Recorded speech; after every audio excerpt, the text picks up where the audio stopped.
साथियों, जय भीम, जय भारत, जय संविधान। मैं अम्बेडकर नेशन से गौतम रत्ना और आज हमारे स्टूडियो में अशोक निर्वाण जी, जो बहुजन समाज से हैं और बुद्धिस्ट हैं, और उनकी एक हिस्ट्री मैं आपको बता रहा हूँ, अगर आपको नहीं मालूम होगा शायद। तो उनके जो फादर हैं बाबा साहब भीमराव अम्बेडकर जी ने जब 14 अक्टूबर 1956 को बौद्ध धर्म की दीक्षा ली थी, तो वो भी उसमें शामिल थे और उनके साथ काफ़ी उन्होंने काम किया, उनके निर्वाण साहब के फादर ने। और बहुत बहुत स्वागत है अशोक निर्वाण जी, आप हमारे स्टूडियो में आए और बहुजन समाज को एक, क्योंकि आप बहुत बुजुर्ग हैं और बहुत टाइम से बहुजन मूवमेंट और इस पर काम कर रहे हैं, तो एक अच्छी, मैं समझता हूँ कि हमारे बहुजन समाज को आपसे एक अच्छे दिशा शायद मिलेगी। और सर, मेरा जो सवाल है, अभी एक सवाल है, जो उदित राज जी ने काफी टाइम पहले एक बुद्धिज्म दीक्षा का प्रोग्राम किया और एक अभी राजेंद्र पाल गौतम जी ने किया है। तो उस टाइम जब बुद्धिज्म में लोग, जो जिन्होंने दीक्षा ली या जिन्होंने हिंदू धर्म को छोड़ा और बुद्धिज्म को अपनाया, उस टाइम उनका विरोध नहीं हुआ।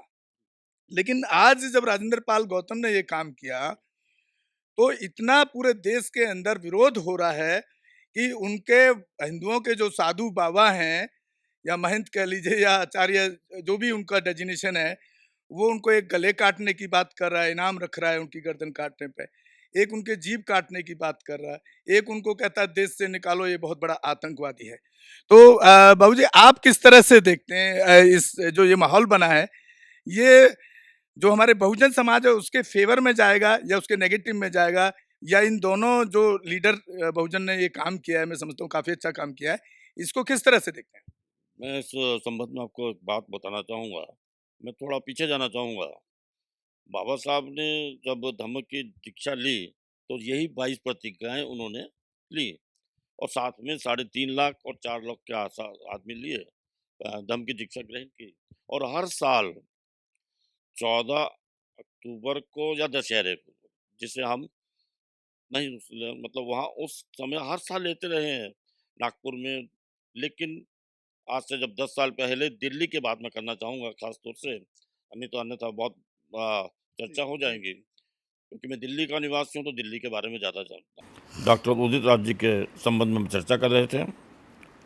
डॉक्टर उदित राज पहले परिसंघ और लॉर्ड बुद्धा कर चला रहे थे और उन्होंने भी एक यही प्रण किया था कि मैं 5 लाख लोगों के साथ रामलीला ग्राउंड के अंदर लोगों को बौद्ध धर्म की दीक्षा दिलाऊँगा, क्योंकि वह भी जब IRS से तो बहुत कहीं न कहीं प्रताड़ित थे। इसी कारण उन्होंने जब DOPD आया तो उसके विरोध में परिसंघ की हमने स्थापना की और उनके संघर्ष से वो DOPD भी वापस हुआ। तो सबसे बड़ी बात ये कहना चाहूँगा, जब उन्होंने वहाँ अम्बेडकर भवन में धम्म की दीक्षा दिलवाई, उससे पहले ग्राउंड क्या था, रामलीला ग्राउंड से। रामलीला ग्राउंड जब नहीं मिला तो हमको अम्बेडकर भवन करना पड़ा और आपको आश्चर्य होगा कि मोर देन 15,000 लोगों ने बौद्ध धर्म की दीक्षा ली। और मैं साधुवाद देना चाहूँगा उदित राज जी को कि उन्होंने सह परिवार, जैसे मैं ही हूँ सर, हम मरे ही लोगों में हम बौद्ध धर्म को ग्रहण कर लेते हैं, लेकिन अपने परिवार की स्त्रियों को तैयार नहीं कर पाते हैं। और जिसमें कि सुना जाता है खासतौर से उनकी जो वाइफ हैं वो जनरल कम्युनिटी से हैं। जनरल सर, ऐसा ही है? जी, जनरल। तब आगे तो मैं तो सीधे कहूँगा कि अब तो है बौद्धाचार्य हो गई एक तरीके से, जिस तरीके से मैं उनसे कभी मिलता हूँ, सो धम्म की ही बातें होती हैं। तो उस समय डॉक्टर साहब का किसी ने विरोध नहीं किया। अगर 15,000 वहाँ लोग थे तो सर कम से कम मेरे ख्याल है 1000 पुलिस वाले थे, ताकि कोई अगर प्रतिक्रिया हो, कोई आक्रोश हो तो उसको संभाल सकें। लेकिन उस समय सौभाग्य था कि उस समय कोई भी प्रतिशोध नहीं हुआ। हम प्रतिशोध करते भी क्यों, क्योंकि किसी ने भी हमारा विरोध नहीं किया, तो प्रतिशोध क्यों करते हैं सर। लेकिन आज देखिए, राजेंद्र पाल गौतम जी मिशन जय भीम अभी नहीं चालू किया, 5 तारीख को नहीं चालू किया, ये बहुत पहले से चला रहे हैं। रथ निकाल रहे हैं, लोगों को जोड़ रहे हैं गांव-गांव जाके। मुझे भी आमंत्रण आया, हम लोगों ने भी कार्यक्रम करने की सोची, लेकिन इसी बिटवीन जब उन्होंने बौद्ध धर्म की दीक्षा दी और बाबा साहब की 22 प्रतिज्ञाओं का ही ग्रहण किया, उन्होंने कोई अलग से तो नहीं किया ना, उनका विरोध हुआ। क्यों हुआ? यहाँ तक मैं समझता हूँ राजनीति के शिकार हो गए हो, जो एक मजबूत व्यक्ति को राजनीति के शिकार होने के बाद भी अडिग रहना चाहिए।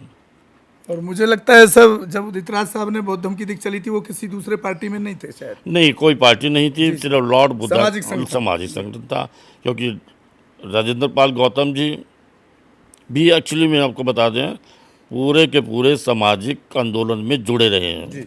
मैंने उनको काम करते देखा। लेकिन आज बड़ा दुख होता है, राजेंद्र पाल गौतम जी जिन्होंने अपना तकरीबन बहुत कुछ त्याग दिया, आज जब वो बौद्ध धर्म की दीक्षा लेते हैं, 22 धर्म की प्रतिज्ञा लेते हैं, तो राजनीतिकरण के शिकार पूर्ण हो जाते हैं। बड़ा दुख होता है। लेकिन आज जब मैं देख रहा हूँ राजेंद्र पाल गौतम जी को नागपुर भी जा रहे हैं, आगरा भी होकर आया अभी, और कल परसों शायद अहमदाबाद भी जा रहे हैं। और जब तब हो रहा है जब उनको मारने, गला काटने तक की धमकी आ रही हैं। तो मैंने भी कहा अब राजेंद्र पाल गौतम एक सर नहीं है, एक हाथ नहीं है। राजेंद्र पाल गौतम को यदि कुछ होता है तो एक हाथ या एक सर की जगह आपको हजारों जो है समूह का वो करना पड़ेगा, और वो मनुवादियों के बस की बात नहीं है। बाबा साहब अम्बेडकर के सिपाही जाग चुके हैं। बस थोड़ा सा जो हम लोग बिखरे हुए हैं अलग अलग पार्टियों से। तो मेरा तो आज डॉक्टर उदित राज जी से भी, मेशराम जी से भी, जल्ली साहब से भी, जितने भी बहुजन समाज के संगठन हैं, आप चाहे किसी भी पार्टी में हो, लेकिन आपकी विचारधारा तो बाबा साहब की है, तथागत बुद्ध की है। तो क्यों ना आज जब समय आ गया कि हम राजेंद्र पाल गौतम जी के साथ खड़े हों। आज राजपाल गौतम जी के साथ हो रहा है, कल को मेरे साथ होगा, कल आपके साथ होगा। ये आपका समाज बिखर जाएगा, आने वाली पीढ़ियां आपको माफ़ नहीं करेंगी। तो मेरा पुनः बहुजन समाज के उन लोगों से आवेदन है, निवेदन है कि आज राजेंद्र पाल गौतम जी के साथ खड़ा कर रहे हैं ताकि उनका मनोबल टूटे ना। लेकिन जब भी मैं 2-3 मीटिंगें भी उनके साथ की हैं, मनोबल टूटने वाला नहीं है सर वो।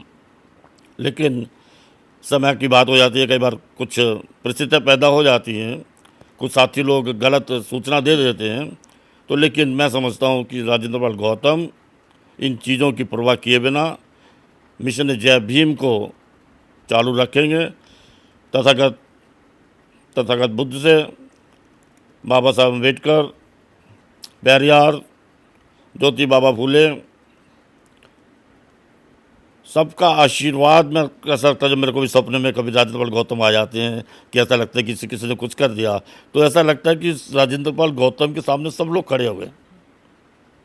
आइए कहा जब उन लोगों ने उस समय मुकाबला किया, तो आज तो सर मीडिया है हमारे पास, बहुत मीडिया, आप ही का मीडिया है। मैंने वहाँ देखा उस दिन अपने 26 अलीपुर रोड के ऊपर, आपने जो जिस तरीके से वहाँ पर वो देखा, देखिए वहाँ बुलाए हुए लोग नहीं थे सर।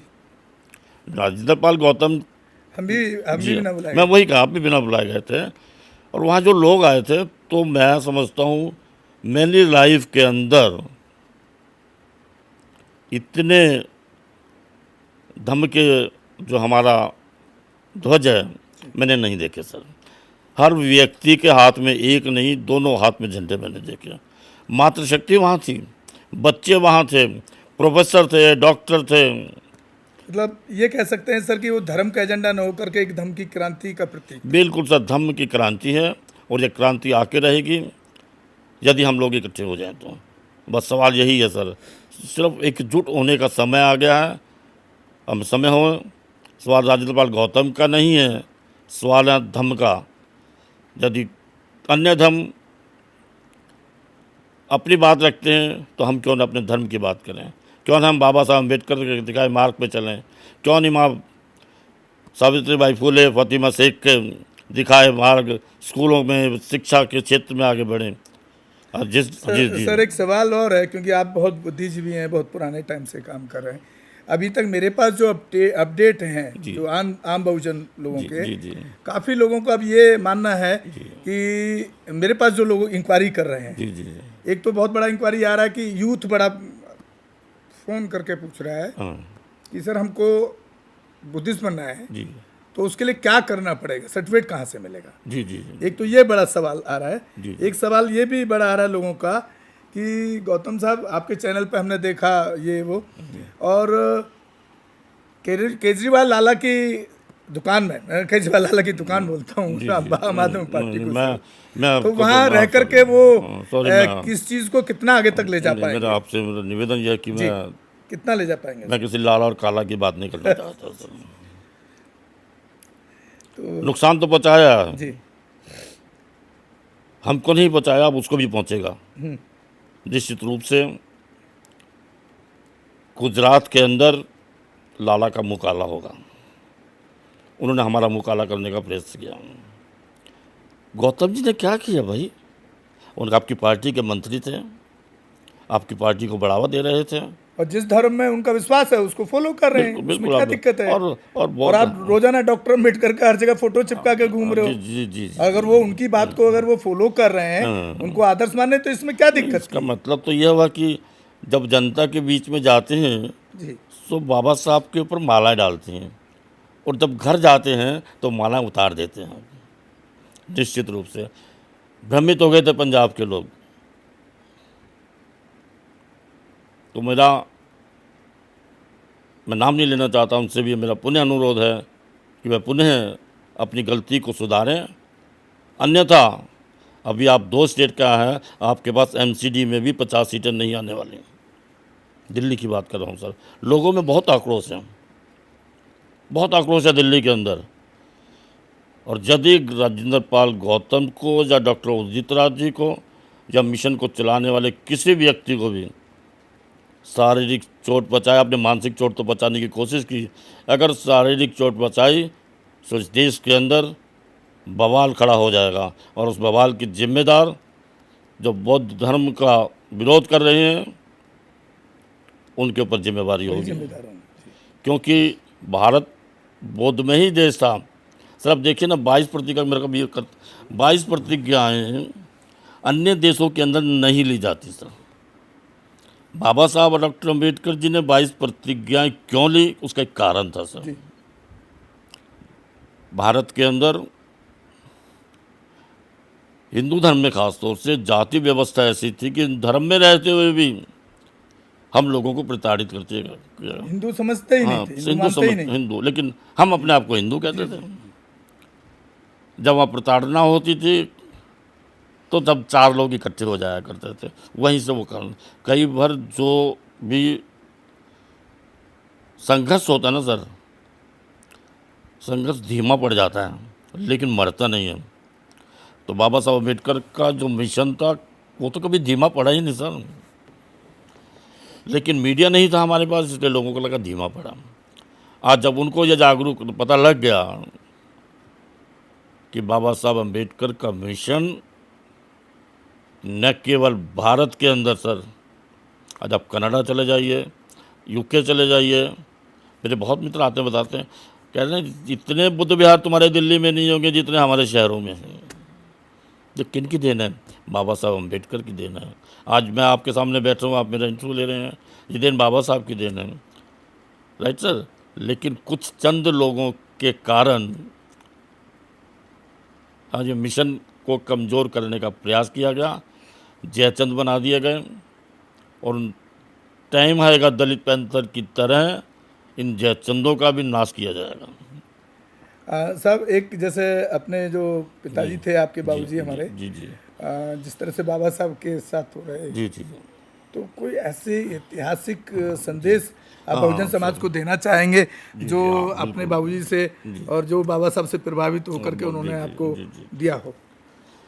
ये आखिरी सवाल है। मेरे पिताश्री को जब दिल्ली विश्वविद्यालय से निकाल दिया गया तो उन्हें पुनः एडमिशन करने के लिए उन जिन साथियों के साथ वो थे उन्होंने उनका साथ नहीं दिया, जिनमें से मुख्य रूप से बलराज मधोक जी हुआ करते थे। जब उन्होंने साथ नहीं दिया तो मेरे पिताजी को चौधरी प्रभाती जी और नानाचंद रत्तू जी, परम आदरणीय नानाचंद रत्तू जी, बाबा साहब के पास ले गए, कथा सुनाई तो बाबा साहब ने एक बहुत बड़ा विचित्र सा बात थी सर। बाबा साहब ने कहा, काम कराने मेरे पास आ रहे हो, नाम उनका करते हो, हम जाओ मेरे पास। तो डॉक्टर साहब वहाँ से उठ के चल दिए। मुश्किल से 10 कदम चले होंगे सर।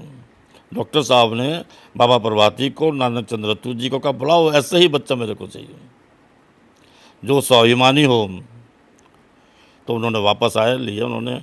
डॉक्टर साहब ने उसी समय नेक्स्ट डे उनका एडमिशन हुआ। जो उन्होंने काले वस्त्र पहने हुए थे, डॉक्टर गंगाराम निर्वाण जी ने उन काले वस्त्रों को उतार के नीले वस्त्र 14 साल तक सर, नीले वस्त्रों को धारण करके आरपीआई का झंडा बुलंद करते रहे उस समय, क्योंकि शेड्यूल कास्ट फेडरेशन थी।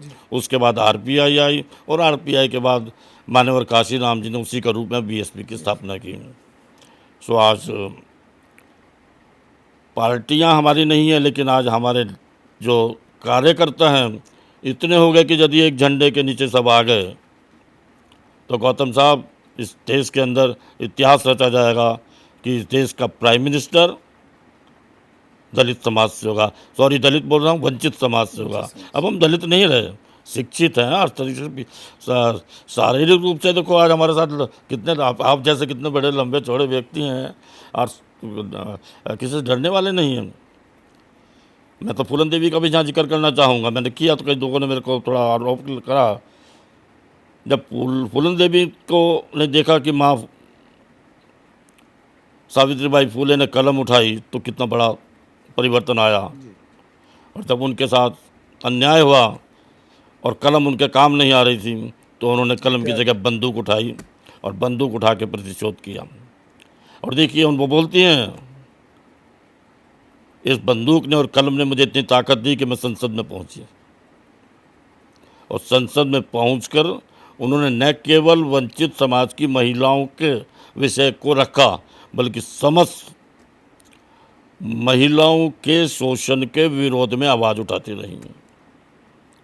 तो ये तो फूलन देवी जी का कितना बड़ा इतिहास था। और आज एक और है, मेरा जो मातृशक्ति है भारत के अंदर वंचित समाज के अलावा भी बता रहे हैं, वह कि डॉक्टर अंबेडकर जी के हिंदू कोडविल वाले को अच्छी तरह समझ लें तो निश्चित रूप से वह महिलाएं आज भी घर के अंदर ये गणेश पूजा की जगह डॉक्टर अंबेडकर जी की पूजा करना आरंभ कर देंगे। अभी कर रही हैं, ऐसा नहीं है। 5% महिलाएं हैं, महेश्वरी जी हैं, कर रही हैं, बहुत मैंने महिलाएं देखी हैं। सो हमको दिक्कत, अगर कुछ परिवर्तन लाना है तो हमें मातृशक्ति को आगे लाना पड़ेगा। सो धन्यवाद। साथियों, आप सुन रहे थे अशोक निर्वाण जी को, और आप उनकी उम्र देख रहे हैं बाबू जी, लगभग 65-70 के आसपास होंगे। 70 का हो गया। 70 के उम्र में भी समाज को जागरूक करने के लिए हमारे स्टूडियो, और कोई उनके पास गाड़ी नहीं है, मेट्रो से चलकर आए, तो एक बहुत बड़ी बात है कि हमारा युवा को सोचने की ज़रूरत है कि जब 70 साल के हमारे एक बहुजन बुजुर्ग, बुद्धिस्ट बुजुर्ग जो बाबा साहब के अनुयायी आज भी इतनी दूर चल करके पैदल एक मानूंगा इस रास्ते को चल करके आकर के आपको जगाने का, जागरूक करने का काम कर रहे हैं, तो हमारे युवाओं की, बहुजन युवाओं की कहीं ज़्यादा जिम्मेदारी बन जाती है कि उनको इस जिम्मेदारी को निभाना चाहिए। और इस उम्र में भी इतना गर्म खून है उनका। उन्होंने, आपने सुना होगा अभी, उन्होंने कहा अगर राजेंद्र पाल गौतम का एक कसर कटेगा तो हजारों मनुवादियों को की लाश भी बिछ सकती है। बहुत बहुत धन्यवाद सर। और मैं आपसे उम्मीद करता हूं कि आप हमारे चैनल अंबेडकर नेशन को ज़्यादा से ज़्यादा शेयर और सब्सक्राइब करें, ताकि हम अपने जो बहुजन एक्टिविस्ट हैं उनके जो एक्सपीरियंस हैं बहुजन समाज को काम करने के जो तरीके हैं उनको आप तक दिखा पाएँ। दूसरा, जो मैं बार बार बोलता हूँ कि बहुजन के साथ कहीं भी पूरे देश के अंदर अगर कोई अत्याचार, एट्रोसिटीज़ होती है, उसके लिए आप ज़रूर अंबेडकर नेशन को कॉल करें, क्योंकि हम वहाँ के एसएसपी और डीएम से बात करके उसमें जस्टिस दिलाने में मेरा चैनल बहुत सक्षम है, मैं बहुत सक्षम हूँ, और उस पर कार्रवाई होती है। तो साथियों, इसी के साथ विदा लेते हैं। जय भीम, जय भारत, जय संविधान। अंबेडकर नेशन से गौतम रत्ना। बहुत बहुत धन्यवाद सर। क्रांतिकारी अभिनंदन। जय भीम, नमो बुद्धाय। रोको मत, हमें टोको मत, हमें आगे बढ़ते जाना है। जय भीम का नारा लगाना है, जय भीम का नारा लगाना है, जय भीम जय भीम। अंबेडकर नेशन चैनल आर्थिक समस्या से गुजर रहा है। अगर आप बहुजन समाज में बाबा साहेब अंबेडकर और तथागत बुद्ध की विचारधारा को अधिक से अधिक लोगों तक पहुंचाना चाहते हैं तो हमें आर्थिक सहयोग प्रदान करें, ताकि हम अपने चैनल के माध्यम से देश विदेश में समता, बंधुता, एकता और संवैधानिक अधिकारों को ज्यादा से ज्यादा लोगों तक पहुंचा सकें। आप अपनी सहायता राशि नीचे लिखे खाते में जमा करा सकते हैं। खाता धारक गौतम रत्ना, खाता संख्या 3169576865 IFSC कोड SBIN 0060336, बैंक भारतीय स्टेट बैंक। आप हमारे बैंक खाते का विवरण स्क्रीन पर भी देख सकते हैं। Hello friends, hi everyone, welcome to Rose Cinema. Rose Cinema पे आपका स्वागत है। जहां आपको देखने को मिलेगा hosting, hosting, action, comedy, suspense, sting, untold story. हमारे चैनल रोज सिनेमा को लाइक, शेयर एंड सब्सक्राइब करना मत भूलिएगा। भूलिए। मैं गौतम रत्ना आपका बहुजन फिल्म प्रोडक्शन में स्वागत करता हूं और आप हमारे प्रोडक्शन हाउस के अंदर अपना कैरियर बना सकते हैं as a film director, as a producer and actor and actress and editor and cinematographer also. अगर आपको फिल्म से रिलेटेड कुछ भी प्रोजेक्ट आपको बनवाना है तो हमारे पास में पूरा सेटअप है, जिसमें फिल्म कैमरा है, शूटिंग लाइट्स है और एडिटिंग है। सारा A to Z एक ही जगह पर आपको हमारे यहाँ पर मिल जाएगा। तो दोस्तों, आप हमें कांटेक्ट कर सकते हैं हमारे नंबर्स पर 9810085714 और 8510005714। हमारे वेबसाइट पे विजिट कर सकते हैं www.filmserviceindia.com और हमें मेल भी कर सकते हैं gautamfilmsproduction@gmail.com पर। धन्यवाद।